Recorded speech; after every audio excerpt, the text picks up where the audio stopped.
Guess what? Mr. Pleasant Prickles and I have been married 37 years next week. So we have an anniversary coming up, and that is certainly something to celebrate. Time flies when you're having fun. It sounds like a long time, but it's really been a snap of the fingers. But Mr. Pleasant Prickles knew that I wanted to install some raised beds here. So he treated me to these raised beds, and I set them up yesterday, and I am thrilled beyond belief. Now these are 8 by 4 by 2, and I could not believe how tall 2 feet was. Sometimes your imagination really gives you a different picture. When I assembled them, I thought, oh, I wonder if this is 3 feet tall, but I got out the measuring tape, and indeed they are 2 feet tall. So I just thought this was the best gift ever. So thank you, Mr. Pleasant Prickles.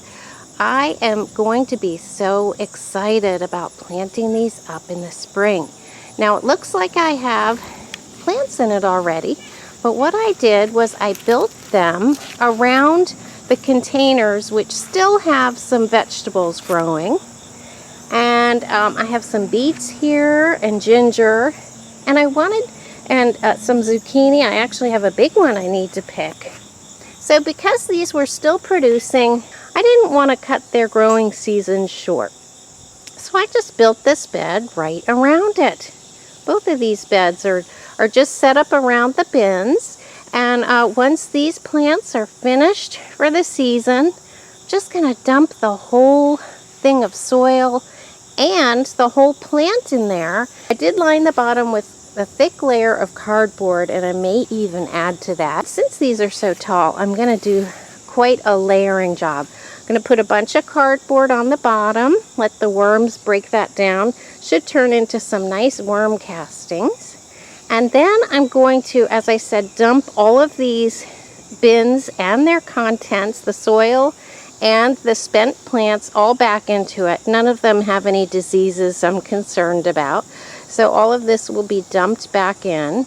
And then I can add some of my homemade compost, which I should have by next spring. I should have at least one tall container of it. I've been working on it all season.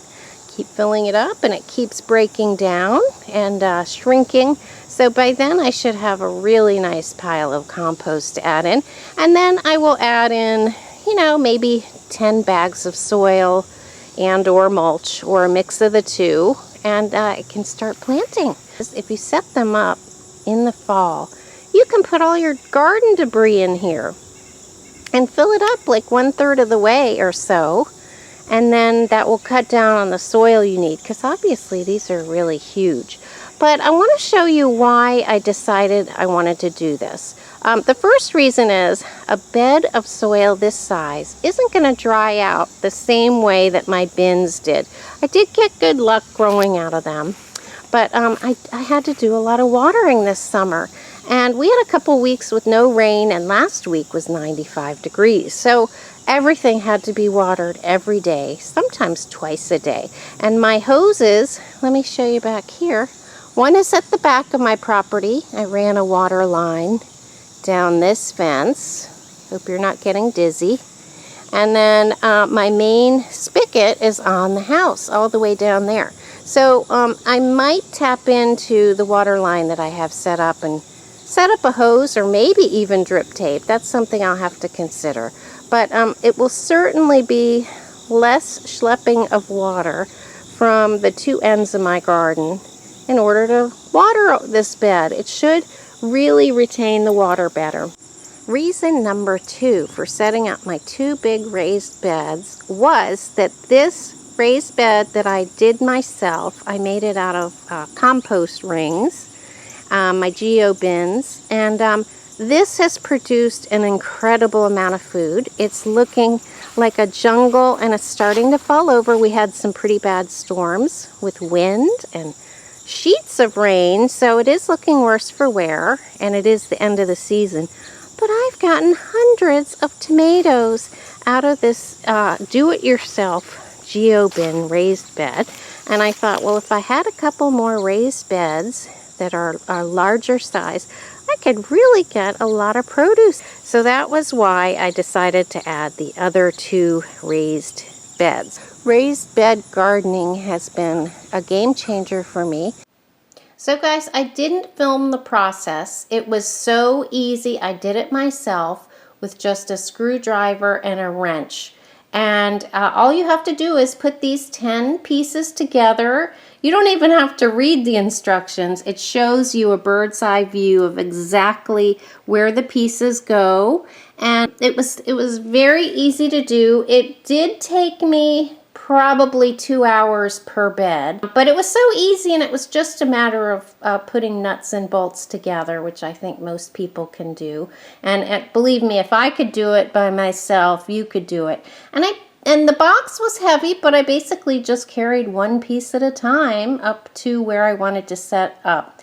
And I really liked that they put in extra hardware. I'm thrilled with it. I'm hoping it's going to last us a good long time and give us lots of produce. But I wanted to show you how easy these instructions were. And they even provided the tools, so I thought that was really nice. You don't have to dig through your toolbox.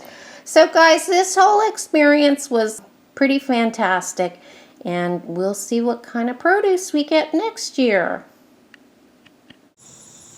And if you guys are interested in these particular garden beds, I do have a link in the description box below.